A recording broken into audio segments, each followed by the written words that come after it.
الحمد لله حمداً لم يزل مدراراً وكافاً، نحمده سبحانه حمداً يتوالى أضعافاً.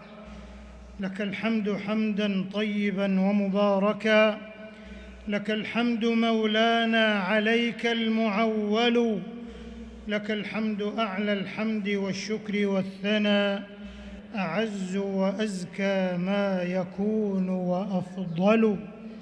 وأشهد أن لا إله إلا الله وحده لا شريك له، شهادة تعنو لها القلوب خضوعاً وامتثالاً.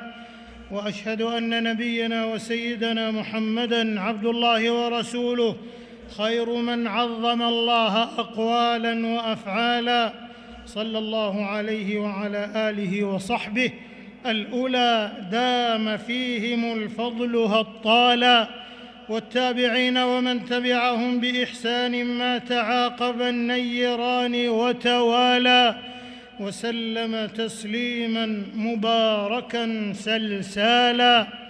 أما بعد، فاتقوا الله عباد الله، واعلموا أن التقوى نور القلوب إلى خشية علام الغيوب، ولباس التقوى ذلك خير.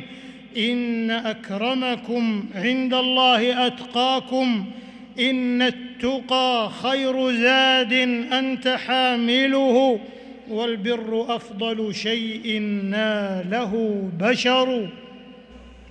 إخوة الإسلام، في دنيا الفتن المدلهمة وواقع التحديات المحدقة بالأمة، وفي عالم اعتسفت طرائق الحق الصراح فيه وسائل ومستجدات وتحولات وأزمات وتحديات، يجدر بنا أن نقف وقفة جادة لاستشراف المستقبل ورسم آفاقه في ضوء عقيدة صافية وقيم سامية. لقد جاء الإسلام بعقيدة التوحيد الخالصة، كما هي دعوة الأنبياء والرسل عليهم الصلاة والسلام، وتلك هي وظيفة المسلم في الحياة، إخلاص العبودية لله وحده لا شريك له، في بعد عن الرياء والسمعة. قال سبحانه: فاعبد الله مخلصاً له الدين، ألا لله الدين الخالص. ولما استبدل بعض الناس في أعقاب الزمن بنور الوحيين سواهما، ابتلوا بالفرق والخلافات والطوائف والانقسامات والأحزاب والتصنيفات، يضخمون الهنات ويتتبعون الهفوات وينشغلون بالكبوات، فخالفوا صحيح المنقول وصريح المعقول واتبعوا أهواءهم، ومن أضل ممن اتبع هواه بغير هدى من الله. ولقد حرصت الشريعة الغراء على تحقيق مجتمع متماسك بعيد عن إثارة الفتن والشبهات، وأمرنا رب العالمين أن نعتصم بحبله المتين. قال سبحانه: واعتصموا بحبل الله جميعا ولا تفرقوا أيها المؤمنون. وإن مما يعكر صفو الإخلاص ويشق عصا الوحدة دون مناص حب الظهور بين الناس، بل قل إن شئت شهوة الشهرة وسطوة التصدر والظهور، وتلك قاصمة الظهور. وإن من المؤلم حقا أن نرى بعضهم يسعى إليها سعياً حثيثاً، حتى إنه لا يرى في الدنيا شيئاً غيرها، وربما تخلى عن قيمه ومبادئه وأخلاقه وعقيدته من أجل سراب خادع يحسبه الظمآن ماءً. ولقد كان سلفنا الصالح رحمهم الله يكرهون الشهرة، بل يفرون منها، وقد نهى النبي صلى الله عليه وسلم فيما صح عنه من حديث ابن عمر رضي الله عنهما، نهى عن لباس الشهرة ورتب عليه الوعيد الشديد، خرجه أحمد وأبو داود والنسائي وابن ماجه.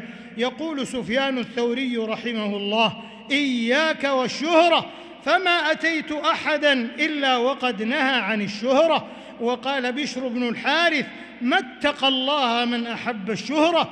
وقال ثابت البناني: قال لي محمد بن سيرين: لم يكن يمنعني من مجالستكم إلا خوف الشهرة. وقال الإمام أحمد رحمه الله: أريد أن أكون في شعب من شعاب مكة حتى لا أعرف، فقد بليت بالشهرة. الله أكبر، الله أكبر، وهو المستعان وعليه التكلان، ونعوذ بالله من الخذلان.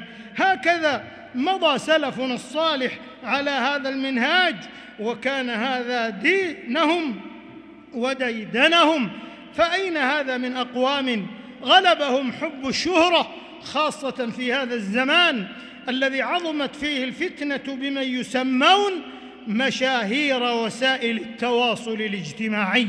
فنحن في عصر الثورة التقنية المذهلة التي أسفرت عن وسائل الاتصال السريعة المتطورة، فخولت الإنسان أن يتواصل مع من شاء متى شاء كيف شاء في أي مكان من المعمورة وفي أي وقت وزمن، في بث مباشر مفصل يحمل الصوت والصورة معا، فينشرون على الناس طعامهم وشرابهم ومجالسهم، ويتعرضون للخصوصيات، ويخترقون أستار الأسر وأسرار البيوتات. فيا لله، كم جنت هذه المسالك على الأمة في عصرنا الحاضر، وأصبح الناس يعقدون المقارنات بين واقعهم الذي يعيشونه وبين ما يرونه على شاشات المعلومات.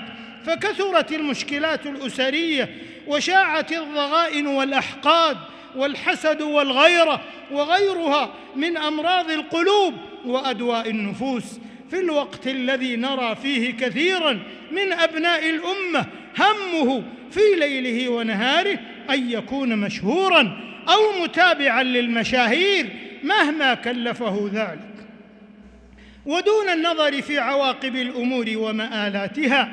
فنطقت الرويبضة وتحدثت الغوغاء والمفاليس في أطروحات وخصوصيات، بل قل سفاهات وتفاهات وغثائيات. وعامة المجتمعات تعيش إدمان مطالعة هذه الشبكات المحمومة وهوس الفضاءات المسمومة، يرومون وبئس ما يرومون الإثارة والتشويش والتشهير والتحريش والبلبلة والتهويش في أدواء نفسية وتصحرات قلبية، وبكل صفاقة وبجاحة ممقوتة.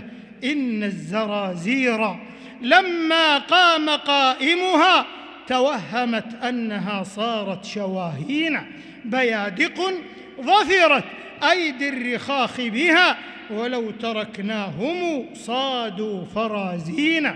بل امتطى بعضهم لباس الشهرة العاري، وهو من ثوب التقى عاري، بالطعن في العقائد والثوابت والأعراض والرموز والقدوات. وهذا من الإفك المبين والكذب الصراح والبهتان العظيم والجرم الشنيع والافتراء البشيع. إنما يفتري الكذب الذين لا يؤمنون بآيات الله، وأولئك هم الكاذبون. والتشبع بما لم يعط المرء ولا عزاء للهمج الرعاع والإمعات أتباع الناعقين وأشياع المارقين الذين أسلموا عقولهم لأعدائهم. سبحانك، هذا بهتان عظيم، لكل امرئ منهم ما اكتسب من الإثم، والذي تولى كبره منهم له عذاب عظيم. أمة الإسلام، وليست الشهرة مرادة في ذاتها، وإنما المراد أن يراك الله حيث أمرك وأن يفقدك حيث نهاك. تلكم هي المسؤولية الحقة التي تستشعر خشية الله ومراقبته مع كل قبسة قلم وهمسة فم وإعداد معلومة ونشر تغريدة، فهي حقاً لمن يستشعر عظم المسؤولية وثقل الأمانة مغارم لا مغانم وتبعات تستوجب صادق الدعوات وإنكار الذات، كما كان هدي سلفنا الصالح رحمهم الله. أيها المسلمون، وعلى إثر هذه الغوائل السلوكية والجنوحات المأزومة الفكرية لفئام ممن تلبسوا بالشهرة والظهور الدائم وانتشر أمرهم بين الأنام، لزم الأمة ساستها وعلماءها ودعاتها ونخب الفكر والثقافة والإعلام، وكذا النصفة في العالمين بشتى الوسائل والقنوات التوارد على التحذير من هذا الأمر العظيم الذي زاد المرارة على الواقع والخرق على الراقع، بل وسن الأنظمة الحازمة ووضع الجزاءات الرادعة والحوكمة العادلة ومواثيق الشرف الملزمة لضبط مساراتها وتوجيه دفتها وتحديد موضوعاتها وحوكمة محتواها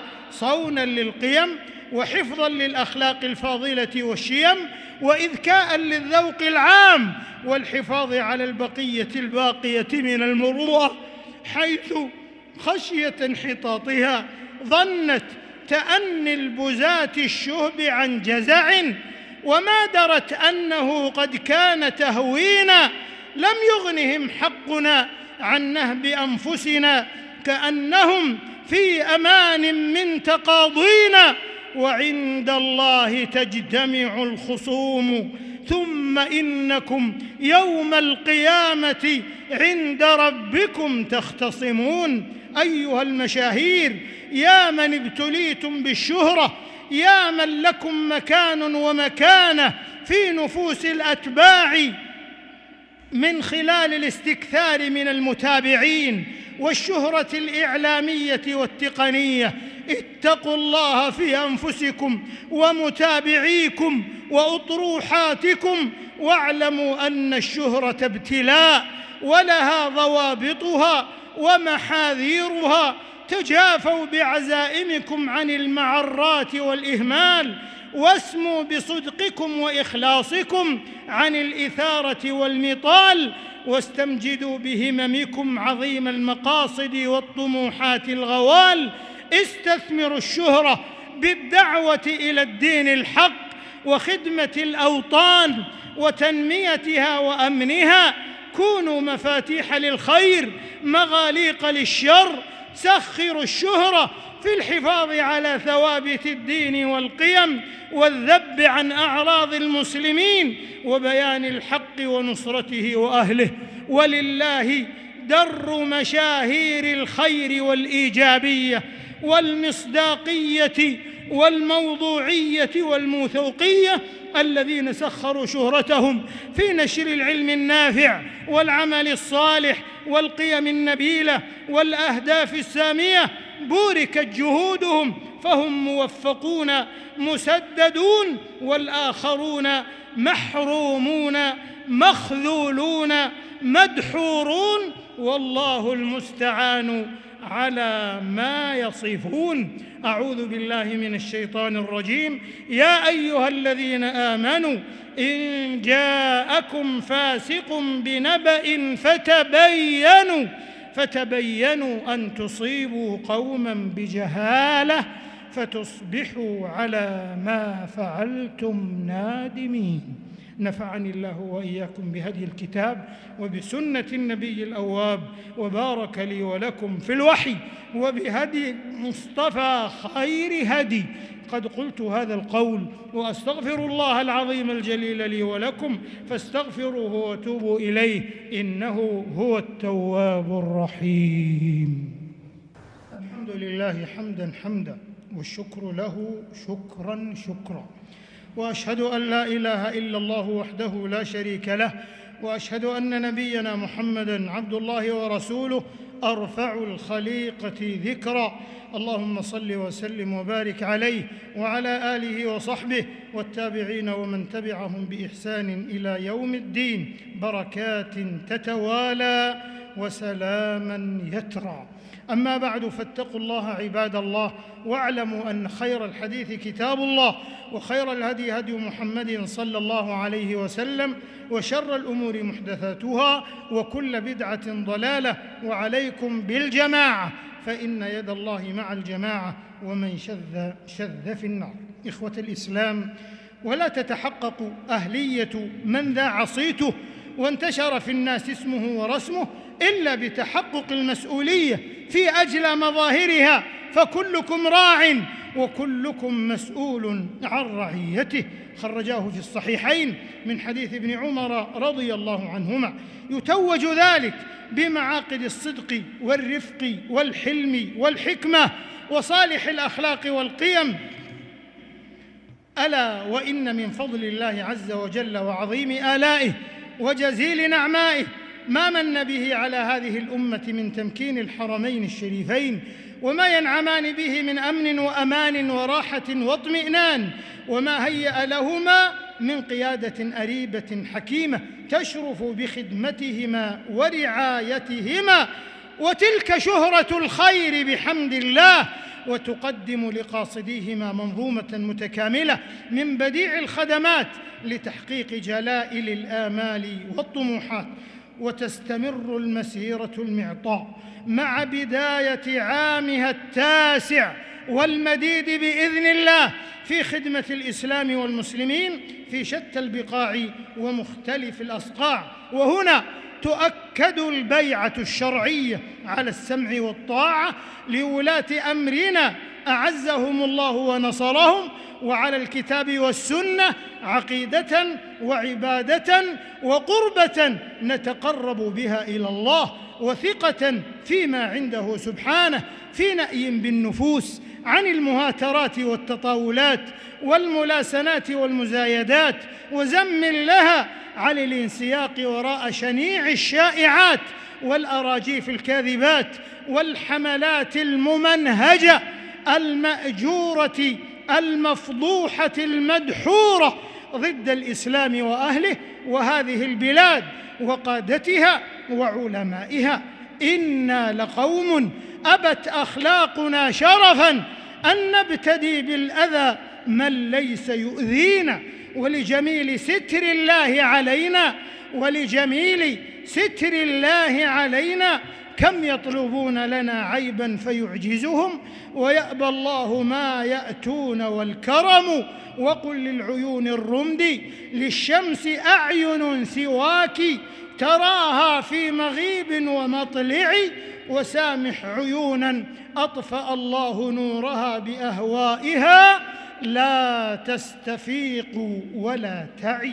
وأنتم أيها المستهدفون البراء هنيئا لكم ويا بشراكم، لا تحسبوه شرا لكم بل هو